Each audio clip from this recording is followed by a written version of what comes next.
Welcome to Real Musicians Don't Starve. My name is Michael Elsner, and today I'm here with Andrea Stolpe. And Andrea is a multi-platinum songwriter. She's been a staff writer for EMI and Universal Music. She's had her songs recorded by Faith Hill and Julianne Hough. She's also an author. She has a book called Popular Lyric Writing, 10 Steps to Effective Storytelling. And this particular book has been a staple for the songwriting programs at Berklee College of Music, Belmont University, USC's Thornton School of Music. And she also has another book out called Beginning Songwriting. Now, on top of being a successful songwriter and a successful author, she also hosts her own songwriting retreats and workshops. So she literally is a songwriter's songwriter, and I'm so happy to have you here with us today, Andrea. Thanks for being a guest with us. Thank you so much. This is going to be a good Happy time. to be here. Oh, I live in Nashville now, and there's a lot of songwriters who I'm always meeting, and I've been in the business for a while, so I understand the ups and downs of it as you do as well, and I would love to get a songwriter's perspective of this, because I spent the majority of my career really coming at it from the standpoint of a guitar player, producer, and whatnot. Mm-hmm. As a songwriter, we have the ups and we have the downs, and there are times when a song gets cut and things happen, and then there are times when nothing happens. What does that look like for a lot of songwriters? And having had a career as a songwriter for a long time, how do you overcome the dips that are going to happen during a songwriter's career that are just inevitable? Mm-hmm. Well, overcome is a generous word, right? Sort of insinuating that there will be a turning point in which you have to which there will never be another drought. And the reality is, you always live in fear of when it's all going to disappear and you wake up from the dream. So I was told when I moved to Nashville, I went there to become a staff songwriter because I thought, okay, here's a career that I can at least tell my mom that I have a goal and she'll understand what that is. It has parameters, right? I knew that it was a 5-year town. That's what people kept telling me. And, of course, in my math, I thought, well, if it's 5 years, I'll do it in 2, and I'll do it by working 18-hour days and push and push and push. So I think the thing that I keep coming up against in this career is sort of the thoughtfulness that you move through it with, at least diversifying, having a large network of people that know you and that you keep up with and who know what you're doing. And like me, I when I was in Nashville writing finally had gotten a publishing deal, at the same time, I got the opportunity to teach a Berklee online course. I didn't turn it down because you never know. And then I got the opportunity to write a Berklee course. And I'm like, oh, okay, well, that's royalties over, the course of the time that course runs. Mm-hmm. And I consider that the same thing as royalties from my songs. It's just me being able to do music, talk about music, be around musicians, and just make this a lifestyle. That's gonna ebb and flow for sure. So the droughts happen, whether you like it or not. I was talking to one of the first people I met in Nashville was Daryl Brown, who is a very successful writer himself, produces Leanne Rhymes, has done so for many years now. And I knew him at a point before he was right on the cusp of having success. And he was about ready to throw in the towel. You just never know. And then, then it all turned around. It had some big cuts happen after that. So it feels like it does that. It goes from famine to feast. And you just run with it. And then there's a large part of it where you just say, you know what, I'm good, but I'm not that good. And I'm going to be very grateful for whatever luck comes my way. Mm-hmm. Yeah, I love that you refer to it as a lifestyle, because it really is a lifestyle. But you also touched on the royalties, and which really is just a form of passive income, and the importance of of always looking for a royalty stream. I think that's one of the most Yeah. important things that any musician can do is, even if you have a solid gig, and, I see a lot of guys who are out on the road, playing for a lot of different artists. And then of course, COVID hit and now they have no gigs, and they're kind of, they're stuck, and now they're worried about how they're going to pay their bills and whatnot. And it's like, well, they never built up that passive income stream of creating something that's going to bring in royalties. And whether it's writing a book, whether it's obviously writing songs, it could even be doing stuff like, creating virtual instruments for different companies, or loop libraries, or anything that's creative, licensing your songs to TV. Anything that creates a passive income stream allows you to, really get through those troughs that are going to happen no matter what you're pursuing in music. But it is a lifestyle. It is a lifestyle. It is. It is. I love that. And I'm learning more and more about those passive income streams as I go. And certainly what you do, and your focus that has been so successful for you with sync. In Nashville, we didn't know anything about sync. Like, what is this writing for film and TV? So whatever industry we're in, it's very insular. And to really get out and say, okay, let me get clear on what are all the ways that people benefit and from having music in their life and contribute to the music industry that's out there, because it's a lot bigger than the parts that you see. Right. Oh, absolutely. Yeah. I had the same experience. I lived in Nashville for 4.5 years. I had no idea about the sync licensing world until I went out to Los Angeles and discovered this whole new path. And, it was a lot of fun to get into that. But, when you started your career, were you focused on songwriting? Was that going to be the focus, or were you focused on the artist side? How did that work? And then how did that lead you to getting your first publishing deal? Yeah. Well, so I had every intention to write the best songs I could. And so when I moved to Nashville, I wasn't that good. I was figuring it out. And my fiance, now husband, he worked at Mars Music Store. Oh yeah, I remember And that he he carried a cassette tape of mine in his back pocket. And so he was, without him, I don't know when that first deal would have come along, because he definitely sped the process on. But anybody who would come in to buy pro audio, he'd kind of look them up and down. And if they seemed like they knew what they were talking about, he'd say, well, my fiance is a writer and you should take a listen to her stuff. And one of them actually did. And he was a writer at EMI. And so he was a staff writer, and decided, 6 months went by after my husband had given him that tape, and he called me up and said, I've been thinking about what to do with you, and I'm not really sure, but I feel like the first step would be to collaborate. So I'd like you to come out to my house and let me just get a sense for what you do. So of course I was so excited to have a direct line to someone who was signed. And so we co-wrote for a while, and, maybe 3 months or so. And then he started to talk about the potential of signing me to a co-pub deal. And he was with EMI. So it just meant that half my publishing went to EMI, half went to Rick Giles, who signed me to my first deal. And the beauty of that was that I got to co-write on a weekly basis with my mentor. And he took me through the whole process of sitting down with my plugger at EMI and figure out, here's how you present a song, for them to say, okay, let's go into the studio and have you demo that, or let's not, and the idea of getting into that, again, that 5-year get to know what Nashville sounds like, so you don't sound so green that people can't hear through the demo to hear the song.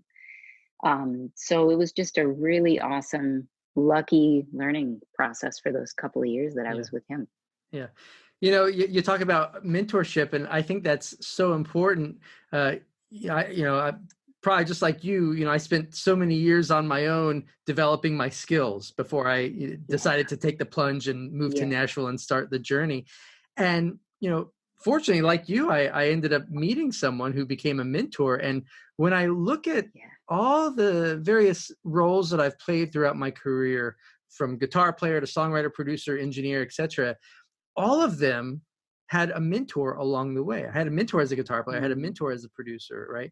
And that's been, when I really look at the path that I've gone on, I think that probably the biggest, most prominent contributor to my success overall would be the fact that I had great mentorship. And I would love to know what you think has been the biggest contributor to your success through your career. Oh, absolutely.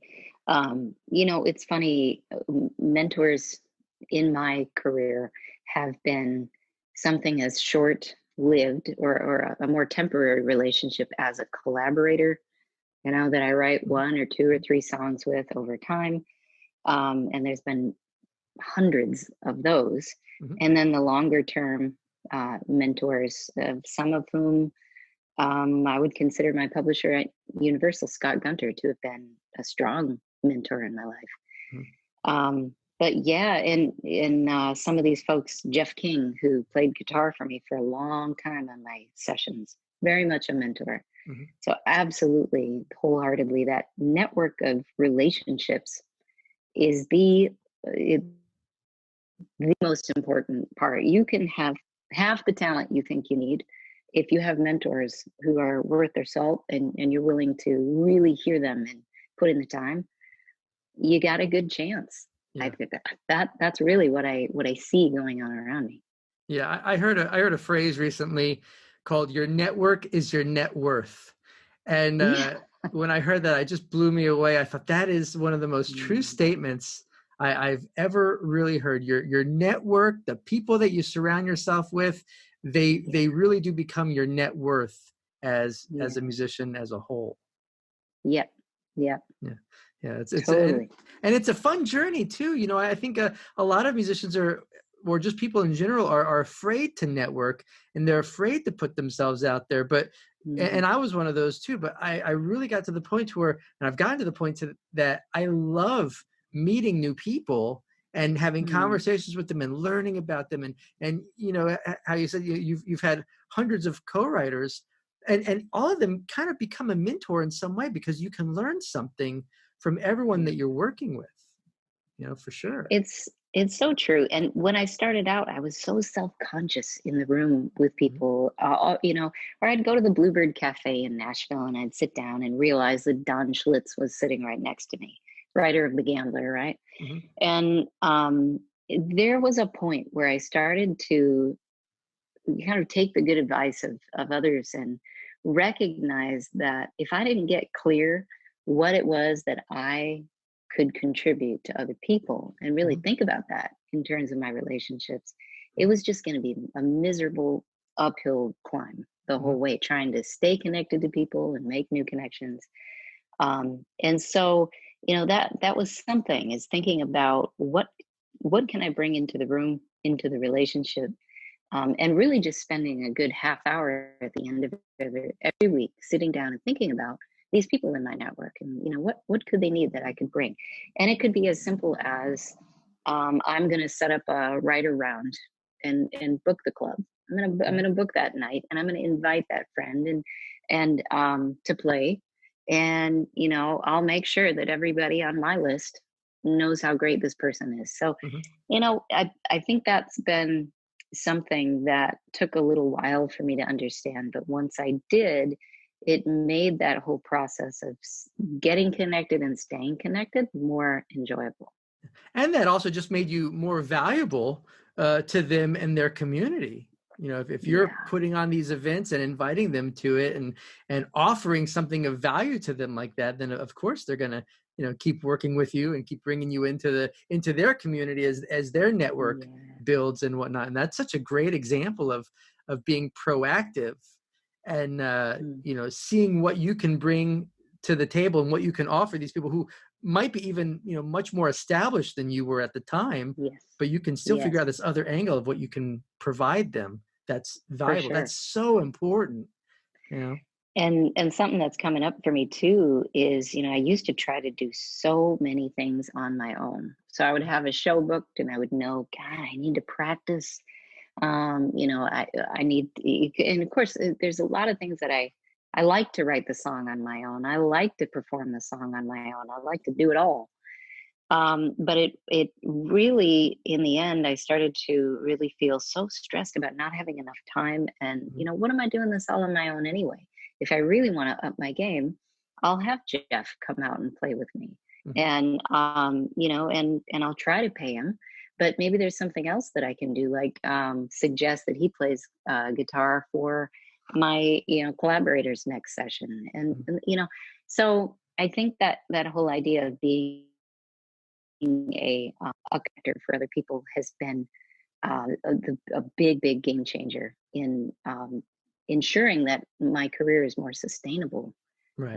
and not something that's just going to fall apart Oh, with the whim of the industry.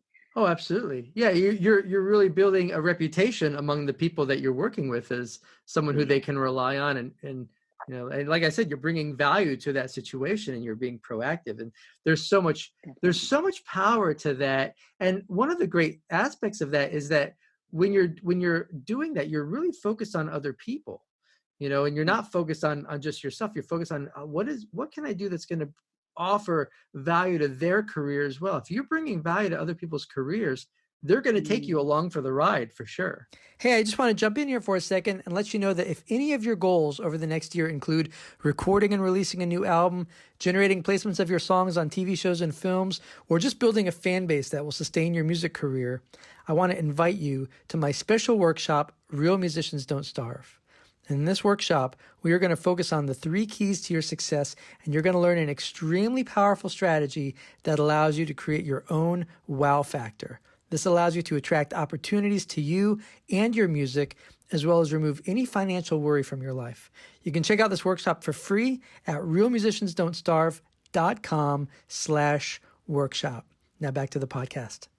If you could go back, this is one of my favorite questions I love to Mm. ask people. If you could go back and have a conversation with yourself at 20 years old, sit down at a diner across the table from each other Mm. and have a conversation, what would be 2 pieces of advice that you would offer yourself that would either fast track your success or would have allowed you to bypass a bunch of maybe issues that came up along the way that you just had no idea were going to cause a problem in the career? I know that for me, some of those things Yeah. came down to like learning publishing and understanding contracts and whatnot. I would love to hear your perspective Yeah. of that. Oh, that's great. Well, yeah, I think some of the stuff that's coming up for me is maybe personal. Like the first thing that comes up is lighten up. Do not take yourself as seriously. So, in other words, even as far as songs go, it's like, man, you don't need to cling to your ideas so tightly. You just write and get it done and move on to the next thing. Yeah. So sort of having more of a good enough mentality, Mhm. which is linked into allowing other people to contribute to what I'm doing rather than trying to do it all myself. Mhm. Um, Creating with other people. So some of that too would be putting that relationship with others first. Mhm. Thinking more about who do I want to have a relationship with, and then pursuing music with those people. Sure. Uh, and the other thing that comes up for me is to be bolder in the opportunities that I sought. So I think like a lot of people, I was told in the beginning to take every opportunity that comes along. And I think that's well-meaning advice. However, I also think that had I been sitting with my 20-year-old self, I would have had sort of a yeah, but at the end of that. Mhm. Because while you're doing any old opportunity that comes along, you're not putting effort into the things that you really determine, what, I want to do that. Mhm. I want to write with that person that's slightly out of reach right now. What might be a good way to get there? So in my case, I could have determined the 5 to 10 writers at different publishing companies there with whom I really wanted to write, and then figure out connections. So in other words, ask my collaborators. You know what? I know this is kind of out of my league, but I would really love to write with this person. Do you think that there might be a way we could do a 3-way co-write? So I could get in the room and learn from this person and see how that works. And I bet you I would have gotten more yeses than Yeah. nos, but I never asked the question. because I assumed that's not how it works. You take what you're offered and no more. See, I agree with you 100% on those points. I agree that oftentimes if you're providing value and people like you, and I mean, everyone's been through this position. Everyone had to come up through the ranks, you know, and if people, you know, love working with you, then of course they're going to open up doors if they can. I truly believe that, exactly like you said, you're going to get more yeses than nos. I think assuming things is obviously bad. You know, but again, like I said, the precursor to that though is that you are bringing value, and you know, right. People like working with you. But I also agree 100%, and I've said this numerous times, even through the podcast episodes, that the advice that people give you to say yes to everything is wrong advice. And I can tell you that if I had said yes, I specifically have one specific instance in my career that I said no to, and if I had said yes to it, I would have had a completely different life. Yes. So I actually fully believe that you say yes to the opportunities that align with what you're doing. But if you say yes to everything, it just becomes a time suck. And it sure does. Yeah. And on top of that, you know, there's also the fact that, like, you don't want to be the yes person who just says yes to everyone. You know, right. there has to be, you know, there has to be some boundaries that are put up. There has to be. And I remember the moment, it was like 2 a.m. and I'd been waiting around to sing backup vocals for a friend. And I think that's one of the moments where it clicked. It's like, oh my gosh, I can't keep doing this. Yeah. I can't keep doing this. This isn't worth it. You know, right around your 8th open mic where there's 8 people left in the bar. You're like, no, this is not the road to success. I'm not sure who thought it was, but gotta reclaim the path. Yeah. So you've been now you're at the point in your career where now you're giving back and you're working with a lot of other artists, and you know, you've obviously written a couple books, and those books have become you know, prime content for a bunch of songwriting classes at some very, you know, prestigious, you know, music schools. But I would love to talk to you about the seminars you know, that you've been putting on. Thank you. And the workshops that you've been doing. Yes. So, originally, I was all set to run physical retreats, and we had our first retreat scheduled for this past summer in Nashville, and then COVID happened, and we had to scratch that. So we just kind of stood there thinking, well, what should we do? Should we put the whole thing on hold? And well, like is typical for me, I said, no, there's got to be a way. Let's push forward. So we moved it online, and it has been mind blowing to see that the need was there for this creative outlet for people during this time, and how much we've been able to get done even in this little bit of time. We've had 2 retreats, and we're getting ready next week to run our 3rd online retreat. And it's just it's a Friday through a Sunday, and we offer 3 levels of participation where we have 3 seminars that we do. I teach one on lyric writing, one on music writing, melody and groove, and then the 3rd one on business. And so there's folks can just come and attend the webinars and connect with other folks in the group. But the neat thing is this middle and upper level enrollment, we curate collaborations for people.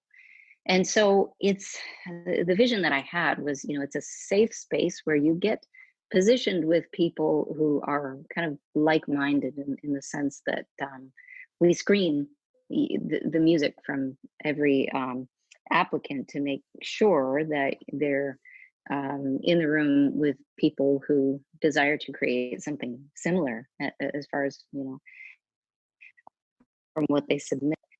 And so then we pop in and out of the rooms and help people. Well, it's mainly me popping in and out of the rooms to help people figure out where they're getting stuck, specific tools they can use to move past being stuck. And then at the end of the weekend, after 2-3 hour co-write sessions, then we have a showcase and everybody gets to hear everyone else's songs.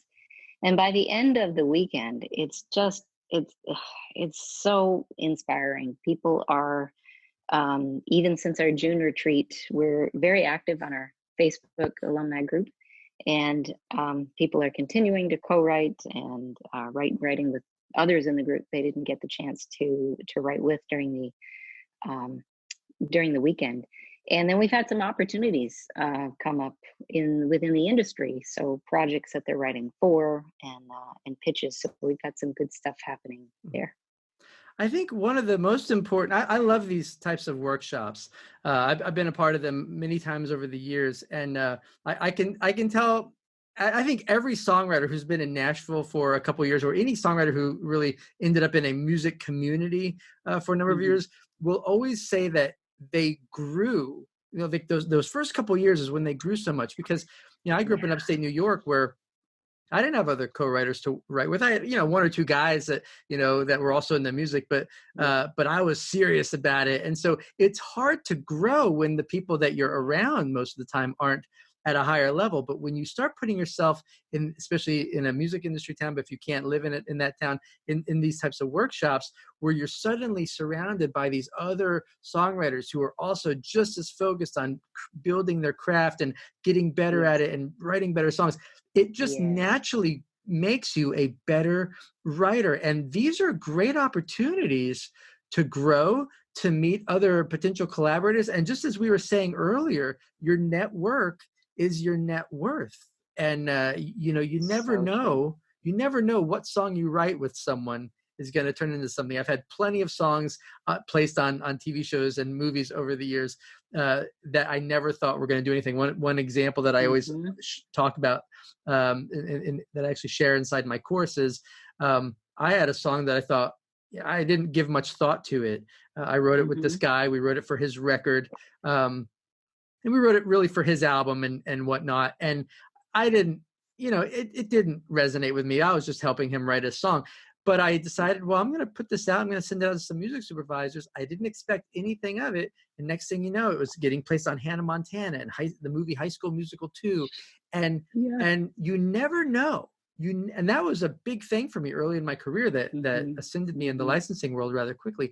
You never know who you're going to meet. You never know what you're going to write with them. And these types of events are fantastic ways to meet and connect with other writers who are also aligned with you, who want to, better themselves as writers and look for great opportunities. I think that's absolutely fantastic. And it's a great opportunity for any songwriter to, spend their time. Only 3 days too. I mean, you can't beat that. Yeah. No, I couldn't agree more. It's essential that you put yourself out there in these. So especially for the virtual ones, obviously when they're in person, people show up and, they're, interacting with everyone throughout the day. But on the virtual side, how does that work? Are there certain hours throughout the day that people are in front of their computer writing with each other, or because there's a big difference between virtual and in person? I'd love to learn about that. Yeah. To be honest, we didn't know how successful it was going to feel either. Yeah. It was amazing how connected everybody did feel. Sure. I think there's a certain degree of we're all in the same boat, and this is our only option. Yeah. That we had to make it work. But I think the way we did it is we'd meet, let's say 3 p.m.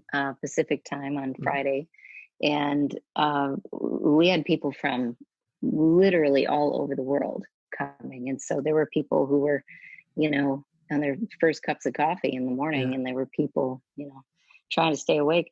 So it started with all of us trying to get to know each other a little bit, sharing a little bit. The chat box was just blasting. And so we, certainly kind of had to take a little minute to get into our groove of responding to chat box questions and that first presentation.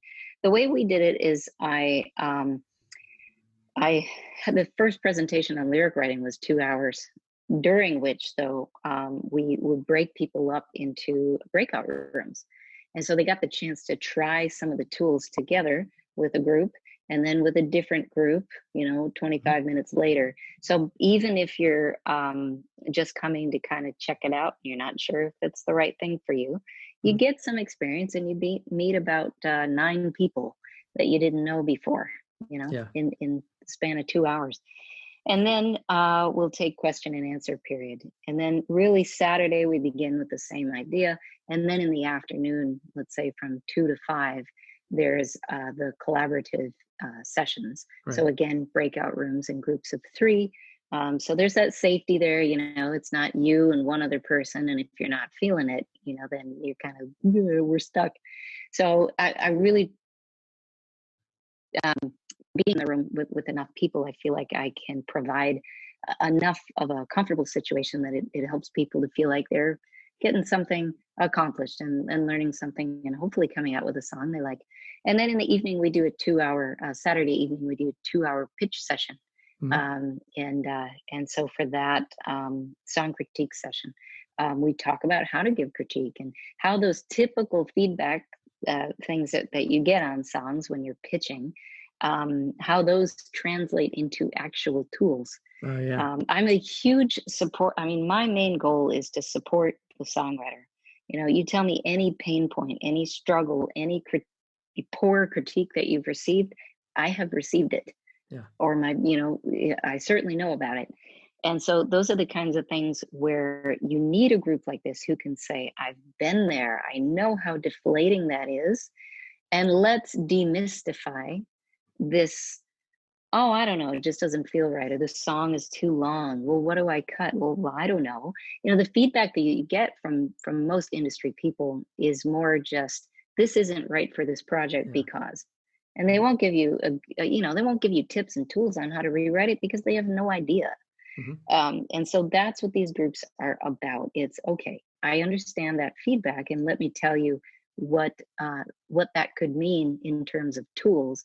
And I'm all about this. Let's do the simplest tools first. How can we flip the first and the second verse? How could we change the point of view so it's from I to you instead of he, she, they, and all this confusing stuff?